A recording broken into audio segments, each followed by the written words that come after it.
Hello everyone, Genki here. As a challenge runner, every now and then I get ideas for new challenges, and some can be pretty weird. Well, today we got a pretty weird challenge for y'all. Today, I'm going to try and beat Pokemon Legends Arceus while only sneaking. Now, what do I mean by only sneaking? PLA has a sneak mechanic where you can approach Pokemon silently while crouch walking. You can even hide in tall grass. If a Pokemon sees you, it will have one of three reactions. It can be calm, it can run away, or it can be aggressive. The latter two reactions cause the Pokemon to get an exclamation point on top of their heads. That is what I'm going to be basing this run off of. If I see that exclamation point, I have to reset to my last save. Now, let's go over the rest of the rules. As per usual, I cannot use items in battle. Only Pokeballs and items outside combat are allowed. Also, if you like this video, don't forget to like and subscribe. Let's begin. To show what we will be working with, I crouch walked over to our ARC phone and to Professor Lavington for the catching tutorial. Cyndaquil was an easy catch, but then we got caught by Oshawott. Our first reset, and this time, I saved before catching. Cyndaquil was still easy, but this time I kept my distance from Oshawott so it couldn't see me. Last is Rowlet, and to keep from being caught, we threw Pokeballs from below the ledge. Our first catch failed, but Rowlet never got the exclamation point. This allowed us to get a second throw and catch Rowlet. We can now enter the city, where we meet Ray and Captain Saline. The captain tells us we need to pass a test in order to stay in the city. The test is to catch a Bidoof, a Starly, and a Shinx. Seems pretty easy, but first I have to pick my starter. I decided to go with Oshawott. However, we have to battle Volo, a traveling merchant, whose Togepi is just a straight 3-hit KO with tackle. We can now head to the field lands, where our first target is Bidoof. Bidoof is common around people, so it's an easy catch. But next is Starly, who will run away at the first sight of people. Thankfully, it is a first try catch. Last is Shinx, and this one's a little bit iffy. Shinx will attack the player, and in this case, it immediately becomes aggressive when we leave dialogue, so we have to battle it. Since this battle is required, it does not break the rules. We're not part of the Galaxy Expedition team. However, we're still a 0-star rank. To progress in the story, we need to catch and battle Pokemon. I'll get more into that second part later. Right now, it's time to go back to the field lands. The starting Bidoofs, Starlies, and Shinx are still easy to pass through, allowing us to get to the rest of the area. We then catch a Wurmple, but then our second one ran away. That's another reset, but this is when I noticed that catching Pokemon after you get the Pokedex auto-saves the game.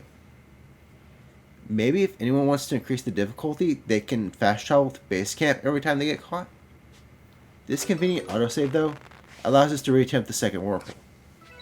Our next target then is Weasel, and because Weasel is the aggressive type, I threw a berry to get closer, and then I threw a spoiled apricorn to make it woozy before finally throwing a Pokeball and catching the Weasel.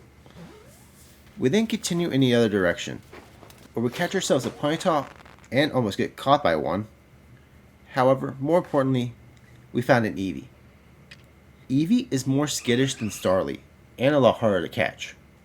So it took us like 3 tries to catch this one Pokemon.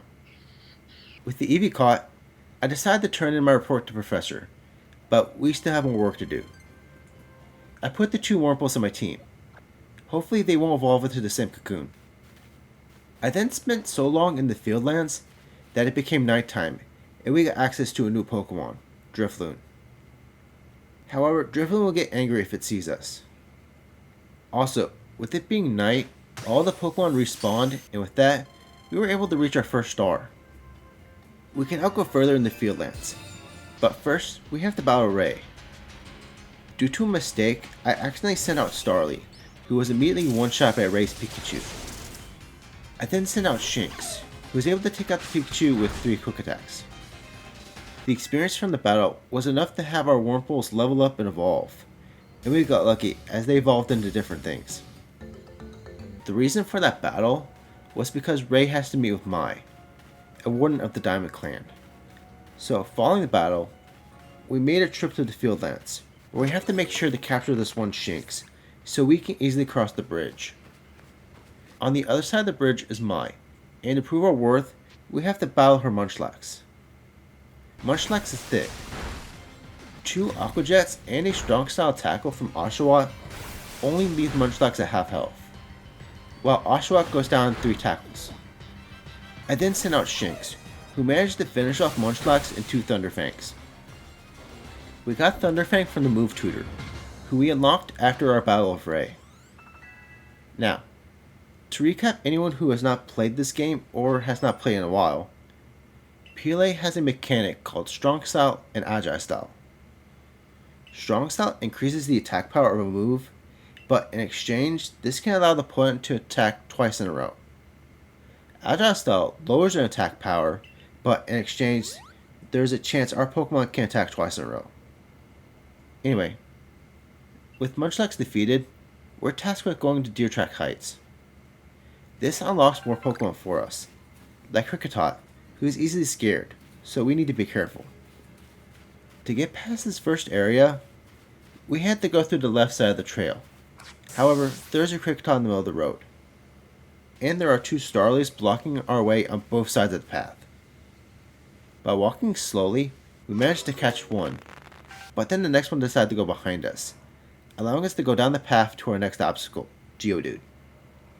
Thanks to the tall grass, we managed to catch the Geodudes, but now we have to track up the hill to a couple Starlies. We make it to the grass, but I decided to battle the Starlies. This was a mistake, because it soon became night, and Zubat spawned. This caused a reset, and I discovered that battles don't activate the autosave. This time, we catch the Starlies, and all that is left is a single Geodude. However, as soon as we catch the Geodude, the Zubat spawned.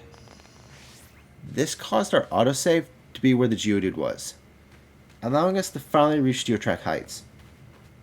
We now have to battle an Alpha Kricketune, who thanks to using False Swipe, is a 3 KO with Shinx Thunderfang. With this, we were able to meet Ruidir and set up our second base camp. The next day, we meet Adamon and Arita, the leaders of the Diamond Clan and Pearl Clan, and get tasked by our boss, Commander Kamado, to investigate Kleavor, a noble Pokemon who has gone into a frenzy. For this, we start at the Heights camp, and make our way towards the cliffside rather than the road. We have to catch a Starly right at the start, but from there we can parkour our way towards the bottom to our next issue, Paris. Paris is one of the most aggressive Pokemon, and it makes no sense why. On our second attempt down the cliffside, Paris was on the other side of the path, allowing us to drop down and catch it. Next up is the beach. We were able to easily make it past the Bidoofs, but now we have to deal with an Alpha Bibarel. We have to wait until the Bibarel is looking away before we can sneak around the rocks into the other side of the stream. After that though, we just make our way up the hill and through the trees, until we can get to an area where we can cross the stream. We then have to avoid a single Silcoon, before finally making our way back to the road where it is a straight path to Grand Street Arena. There, we meet Kleavor's warden, Leon, who challenges us to a battle. We start with Eevee versus Leon's Gumi, who goes down to 1 regular tackle and 1 strong style tackle. We now have Leon's trust, and along with the Rita, come up with a plan to take down Kleavor. The plan is to calm it down with Kleavor's favorite food. Now, as I was making my way back to camp, I discovered another thing. Story progression also does not autosave the game. This is going to be annoying. This time, we make sure to save before going down the road to catch ourselves a Baniri and a couple Psyducks. Eventually, we make our way back to the village, where we tell the plan to the professor, who suggests we throw the food at Kleavor. We then make our way back to the arena, where we explain the plan, but we first have to battle Arita. Arita uses Glaceon, whose Swift immediately takes Oshawott to half health. I switched to Luxio, whose Thunderfang does a third of Glaceon's health. But because Luxio was not fully healed, Glaceon was able to double attack and take out Luxio. I sent out Beautifly, who does another third of Glaceon's health but was a one-shot. Glaceon goes down to Staravia, thanks to Staravia being able to attack twice in a row. Time to battle Kleavor. Kleavor is pretty easy to get to hit itself.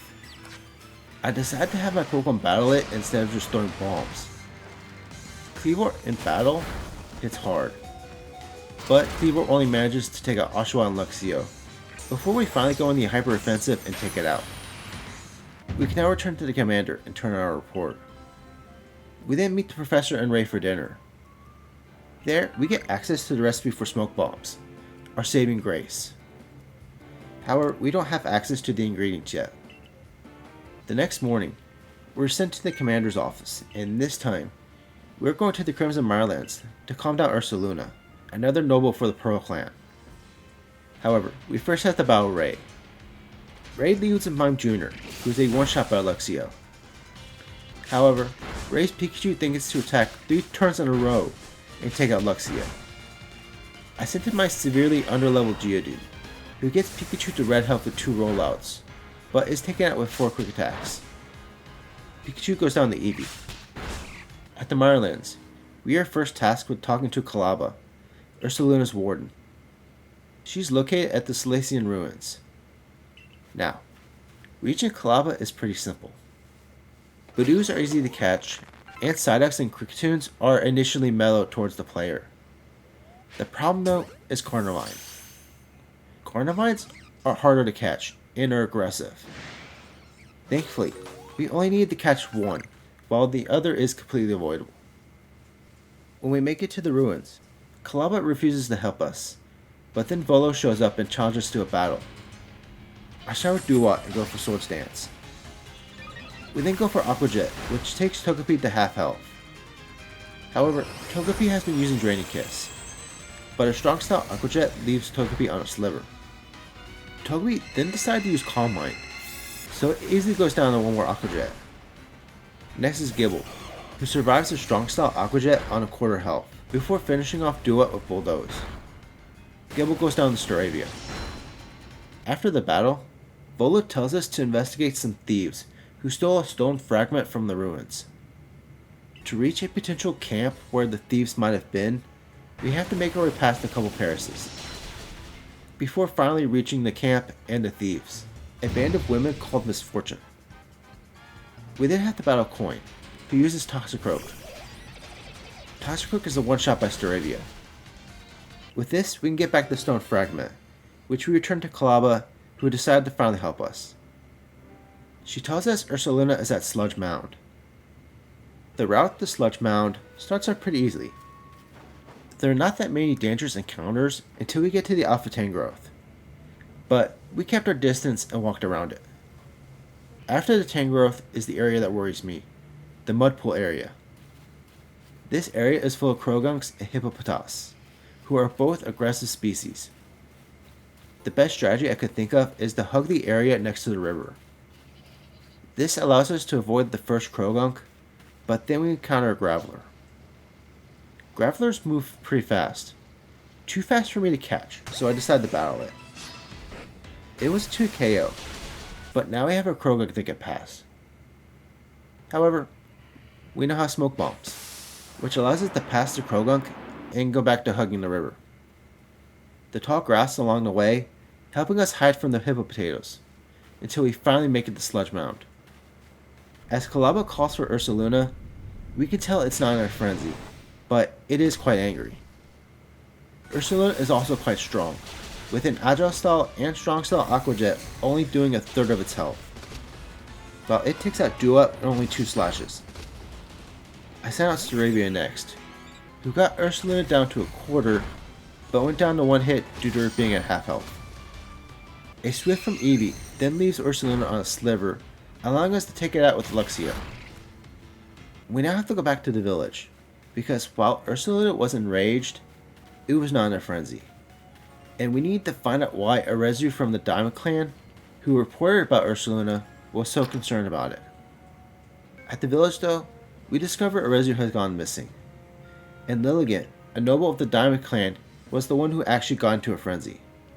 We have to find a Rezu, and since I've played this game once before, I'm able to find her without Ursaluna, who would have blown her cover. It's kinda hard to be stealthy while riding a huge bear. While heading to Rezu, Eevee finally got enough friendship to evolve, and I decided on Sylveon. Sylveon is the best fairy type we can get our hands on with this rule set, and it's overall just a good Pokemon. When we finally reached Rezu, we found out she was trying to make bombs to calm Lilligant, since she had heard about it in the village. However, she hurt her leg, so it's up to us to help Lilligant. We just need to reach Lilligant's arena. I decided to progress from where we found a Rezu, but we would first need to make our way past these Haunters. This, however, leads to another Haunter, who we cannot sneak around. It takes a few tries, but we eventually catch it. From there, we make our way past the Stunky, wait for her Powdon to look in the other direction, somehow not get caught by a couple Ghastlies, and lastly sneak our way past an Alpha Skuntank. This allows us to access a hill that is just covered in Gravelers. And if we get caught, we have to go back to where we first caught the Haunter. After a few attempts, I decided to save at the hill. From there, we have to battle our way past Gravelers, and as you can see, it's about to be morning, which means respawn time. We got caught once by a respawned Graveler, but then I decided to wait for the respawn, beat the Graveler, and continue up the hill, eventually making our way to the Diamond Clan settlement. The next area scares me a little, because it's a large open field. However, it was not that scary. The Rhyhorns and Carnivines are easy to avoid. The next area though is filled with Roselias, who we managed to sneak around, but it's now nighttime again, and that means Murkrows. To avoid the Murkrows, I had to speed my way past the Rhyhorns and Roselias so I could reach the arena before sundown. Time to face Lilligant. Lilligant specializes in area of effect attacks that are easy to dodge since dodging gives us invincibility frames. Also, battling Lilligant is easy since it is 4 times weak to flying, and I have Staravia. An easy boss, as long as you don't try to get greedy. It's time for the next mission, but first, a makeover. I give my character a bear hairdo, and a purple kimono. You can tell I like purple, right? I was hoping for the ninja outfit, but no luck. Okay, back to the mission. We are now to investigate Firespit Island, where the Galaxy team has been experiencing attacks from thieves. The island is in the Cobalt Coastlands, which is a land with no lord, so supposedly no noble that is in a frenzy. At the entrance to the coastlands, we have to battle Arita, who this time battles us 2v1, using Glaceon and an Eevee. I start with Graveler, who is immediately one-shot. I then send out Staravia, whose Air Slash does half of Glaceon's health. Eevee then hits Staravia with 2 quick attacks, before Glaceon uses Baby Doll Eyes. Eevee then uses a 3rd quick attack.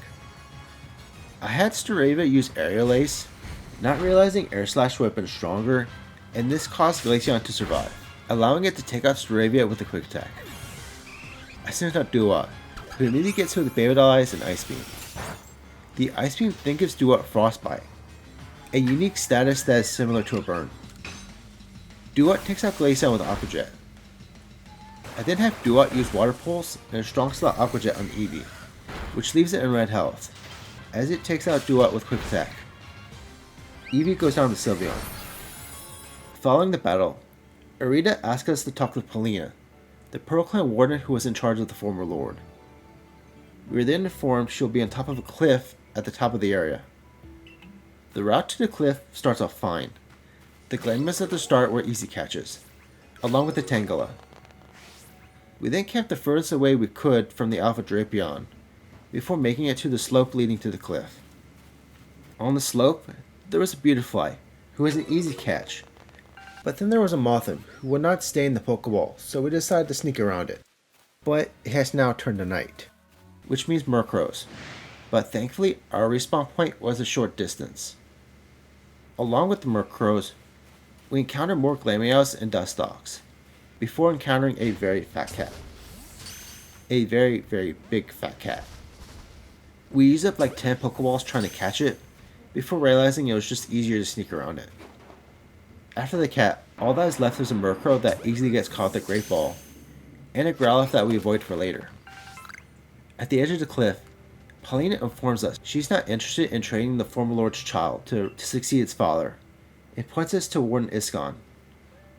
Iskon is in charge of Baskia Legion, who we will need in order to reach Fire Spirit Island. The route to Iskon involves more Glameows, Tangalas, a single Staravia, and a couple Apoms, so it is pretty straightforward to his hut. Iskon then agrees to help us, but to make an offering for Baskia Legion, we're going to need a Dusclops. We can find one at Deadwood Haunt. The Apoms around Iskon's hut are mellow, so we can easily go around them. But because it is nighttime, we have to be careful with Mothams. However, it goes down easy. Our true struggle is on the other side of this hill. We are faced with an open field, with Drifloon on one side and Weasel on the other. I decided to take this out of the Weasel, but then we were faced with a Floatzel, who is easy to get past as long as it's further down the beach. Following the Floatzel is a shallow lake.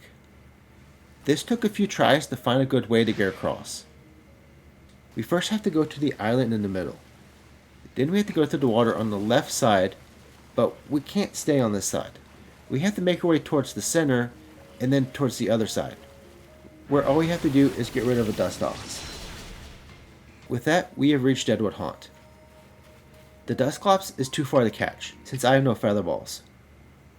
I have to first catch the Duskull and Drifloon in order to get close enough to the Dusclops to use a Great Ball. We can now make our way back to Iskon to make Baskia Legion's favorite snack, and then the Ginkgo Landing, where we encounter Misfortune. No battles this time. Instead, they just straight steal one of Paulina's Growlithes. The wrong Growlithe, I might add. Misfortune are on Fire Spirit Island, and in order to reach the island, we have to be very strategic. I started by going along the beach just to enrage a Remoraid. So what I did is I kept that path, but then I went out to sea before the Remoraid and hit myself with smoke bombs. This allowed us to reach a small island. From that island, we continued our assault with smoke bombs until we got to the next one. However, this is where it gets a little difficult. We got one more small island we can get to, but from there, it's a straight shot to Fire Spirit Island with no other landmasses. Along the way, we end up running out of smoke bombs. I had a total of 30 before we had gotten on Baskia Legion. To reach Fire Spirit Island, I decided to jump with Baskia Legion.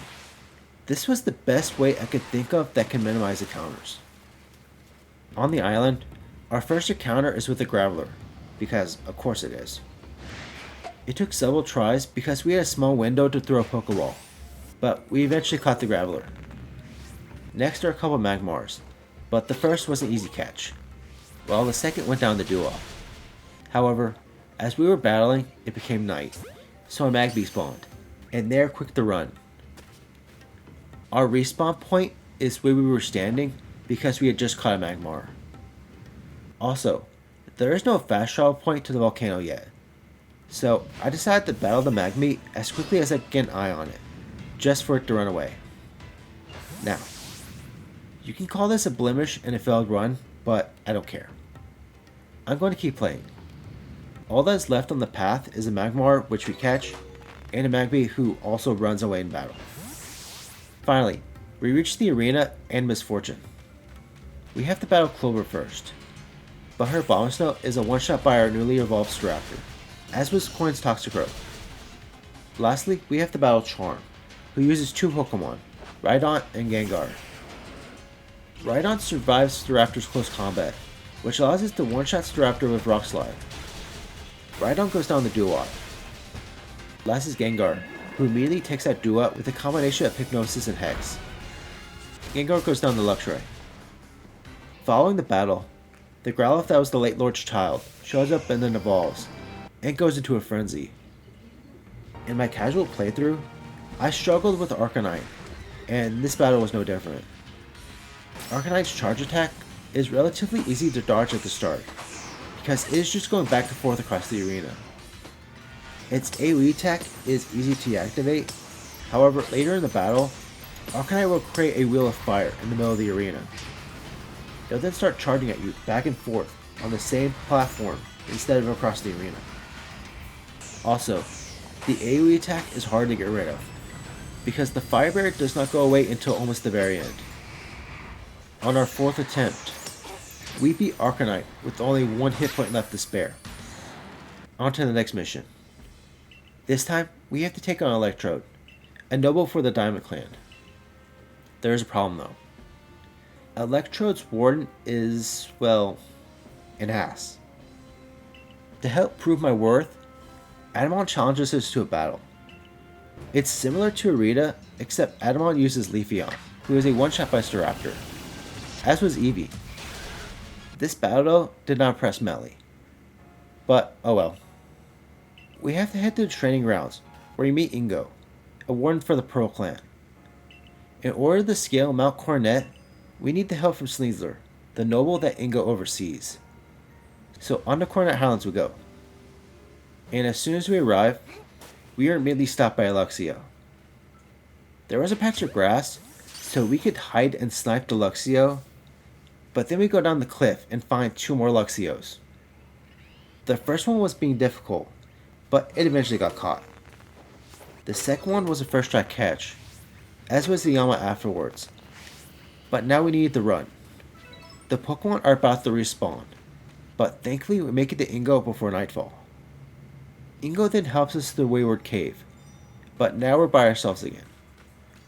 There's a river we need to pass, but first we need to catch a couple Golducks before crossing the river with Basky Legion. On the other side is a Mothim, who we eventually catch after a few tries. It's then pretty smooth sailing, except for a Parasect, until we reach an open field. We have to walk along the side of a wall in order to avoid the Mothims and Golbats. We did have to catch a single Parasect, but we make it to Ingo, who is being confronted by Melly. Melly refuses to let us pass unless we battle them. Melly uses Skuntank, who is a 2 KO with Staraptor's Air Slash. The area Melly was blocking is an area I was worried about. It's a mine that is rather compact. However, all the mine had was 2 Bronzors and a Bronzong, so it was easier than I expected. Following the mine though, was 4 Ursa Rings. We caught the first 2, but then managed to sneak around the last 2. From there, we went past some Luxios to set up our second base camp, before going back to catching up with Ingo. To get Ingo to let us use Sneasler, Ingo challenges us to a battle. Ingo starts with Machoke, so I immediately swap from Samurott to Staraptor, who then one-shots Machoke and Tangela. Ingo then sends out Gliscor, who does big damage with Poison Jab and gets the poisoning. It then survives Air Slash, so Staraptor goes down. Gliscor goes down to Samurott. We now have access to Sneasler, who gives us the ability to climb walls. We don't use Sneasler to just go up the walls though, but to the left as well, in order to avoid the Alpha Bite. We then have to ride along this little hillside, which helps us avoid all the encounters. After that, it's more wall scaling as we make our way past a Haunter and a Ghastly, and onto a straight path to Electrode's arena. However, we have to battle Melly again. This time, it's 3v1. Skuntank immediately takes Samurott to half health with Poison Jab. We go for an agile style Ceaseless Edge, which sets up spikes, but we never got a second turn, as all of Melly's Pokemon take out Samurott. I sent out Staraptor to immediately take out the Squirrupti. Skuntank then gets a crit, so Staraptor is only at 5 HP after being attacked by Zubat. A strong style Air Slash then only leaves Skuntank in red health, so Staraptor goes down. I send out Luxray, who finishes off Skuntank and one-shots the remaining Zubat. Time for Electrode. Battling Electrode is a lot bobbing and weaving, trying to avoid the chasing Electro Balls along with the exploding Voltorbs. In combat, we lead with Sylveon, because he's very tanky, and his Mystical Fire is a 2 KO. The whole battle is not too bad, until Electrode uses its blue Electro Balls, which will continue to chase you until Electrode decides to use its area effect attack. We ended the battle with only 2 casualties, Sylveon and Growlithe. Time for our next mission. We have to confront Avalugg, a Pearl Clan noble in the Alabaster Icelands. However, first is the Battle of Ray. I start with Sylveon, who takes out Ray's Mr. Mime and 2 Shadow Balls. Ray then sends out Pikachu, who takes out Sylveon with Iron Tail. I send out Luxray, who takes out Pikachu with 2 Crunches, and last on Ray's team is Staravia, who is a one-shot. As we enter the Icelands, our only real issue was this one Snorunt at the front that refused to be caught. From there, we're able to sneak past the Bergmites in the tunnel, slide down the cliff, and make our way across the ice field. I went out of my way to sneak around any Swinubs and Snowrunts who I fear could run away, as well as Piloswines, Glalie, and the occasional Bombasnow that could become aggressive. We do come across an Alpha Swinub, but we're able to avoid it. From there, the route to meet up with Adamant and Arita is a straight path. It's also here that I discover Snowrunts and Bergmites are actually mellow in nature towards people. That's a huge relief. When we reach Adamant and Arita, we meet Garrick, Avalugg's warden, who challenges us to a battle. It's 2v1, with Garrick using Glalie and Frostlass. I start with Sylveon, who immediately gets doubled into, but Mystical Fire then takes Glalie to a quarter health. Sylveon goes down the next turn, so I send out Growlithe. Growlithe then misses its Fire Fang, so it easily goes down. I send out Staraptor, who finishes off Glalie with Air Slash, and then one-shots Frostlass with Brave Bird. Following the battle, we were told Avalugg's favorite snack is located above the iceberg in front of us. We are going to need to find Sabi, the Diamond Clan warden in charge of Braviary, who magically shows up out of nowhere. We have to chase Sabi. Her first location is by base camp, but I decided to just go back the way we came, instead of fast traveling. It was easy. However, on the way to the next location, we do get caught by an Electabuzz at the bottom of the cliff, and a Sneasel who I thought was sleeping by the slope to the Snowpoint Temple. At the base of the slope is the location of our second base camp. So I did that quest, which almost took me 10 tries because of the single Sneasel, and the fact it's almost respawn time. So we have to hide and get rid of the respawn Sneasel before we can finish the quest. With our new base camp set up, I can make my way up the slope, which only had 2 Glygars and a Sneasel as we make our way to the top. At the top is a Chingling and a Rufflet, who are both easy catches, but then down the path we encounter a few Kadabras. These Kadabras were really hard to catch, and the sun is about to set. However, we eventually catch both Kadabras and make a run for it towards the trees. From the trees, it's an easy walk to the entrance of Snowpoint Temple. In the temple, other than a couple of Bronzongs, there was no real encounters.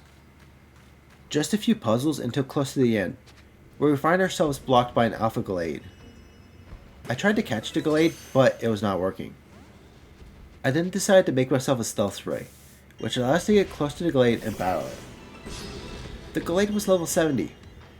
No wonder I couldn't catch it. It's also one-shot by Staraptor's Brave Bird. Following the Gallade, we finally reach Sabi, who challenges us to a battle. And I have no potions. The battle against Sabi is 3v1, with Sabi using Electivire, Rhyperior, and Magmortar. Oh lord. I start with Luxray, who does a quarter of Rhyperior's health with Crunch, before going down to high horsepower. I send out Samurott, who one-shots Magmortar, but then goes down to high horsepower and Thunder Punch. I send out Staraptor, who leaves Rhyperior in red health in close combat, but goes down to Rock Slide. I send out Sylveon, who finishes Rhyperior and takes out Electivire with the Shadow Ball and a Fairy Wind. We beat Sabi, but she's not the end of the quest. We now need to battle Braviary with our weakened team. However, I decided to just risk it, and have Luxray use Wild Charge, which one-shots Braviary, but causes Luxray to faint. We can now use Braviary to fly, and obtain the Eternal Ice. Time to battle Avalugg. Fighting Avalugg is a lot of running left and right on the little space we were given. The most difficult part is the icicle missiles that Avalugg shoots, but as long as I move left and right and not up and down, they're easily avoidable.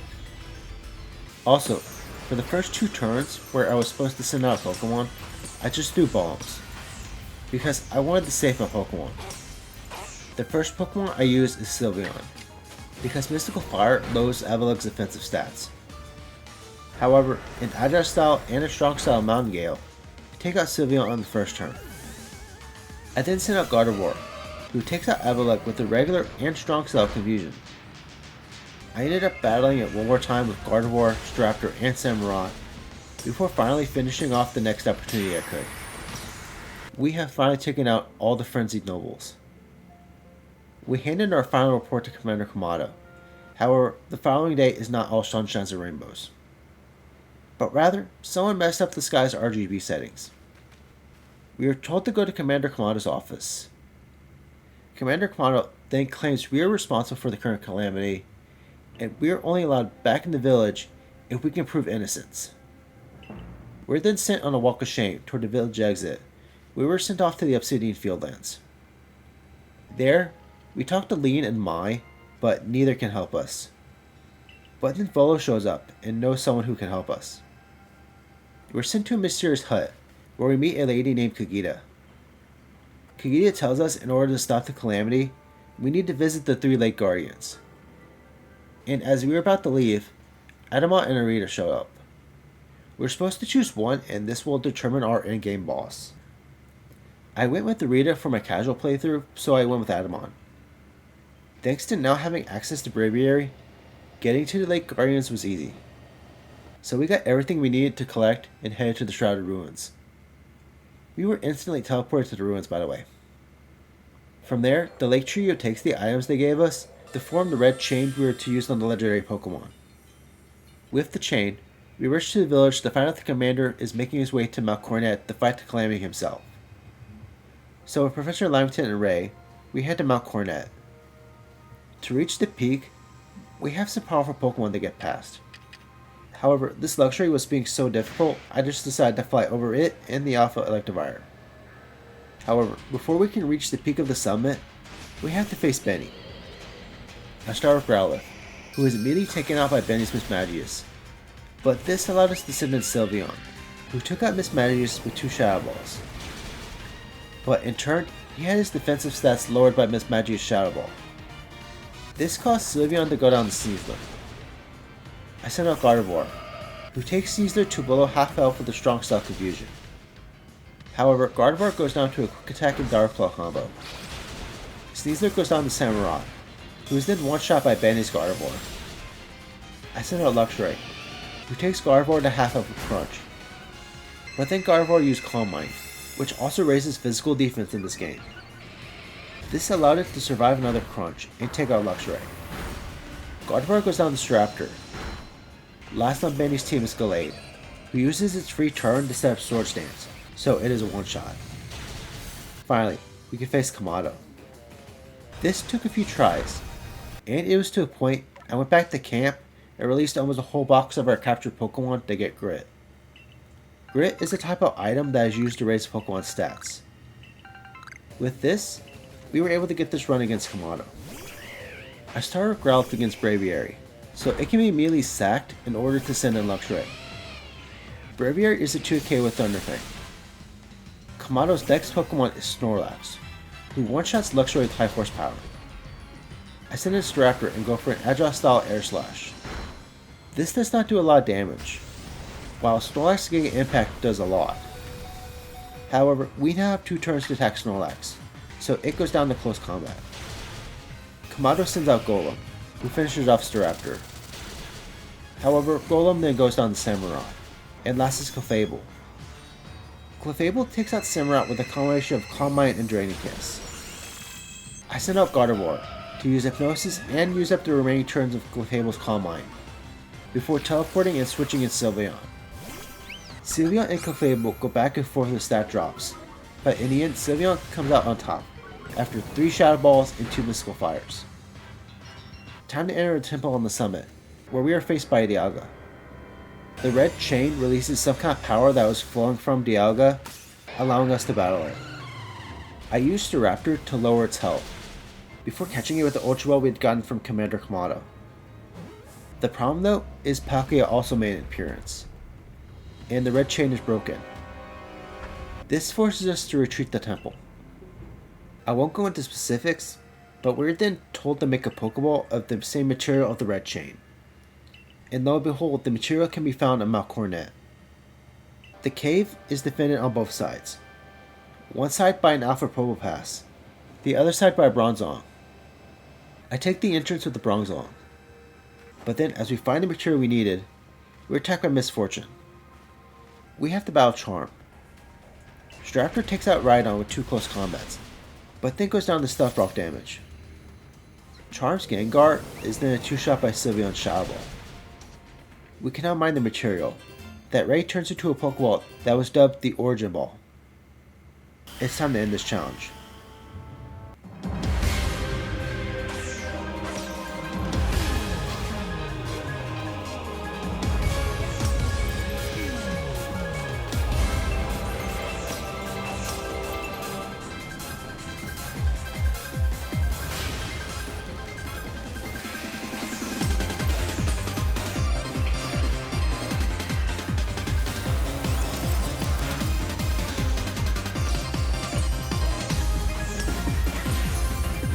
And there we go. Pokemon Legends Arceus while only sneaking. This was more or less an excuse to play Legends Arceus again, but it was fun. Let me know if you all want to see more. Also, thank you all for watching this video. And if you enjoyed this video, don't forget to like and subscribe.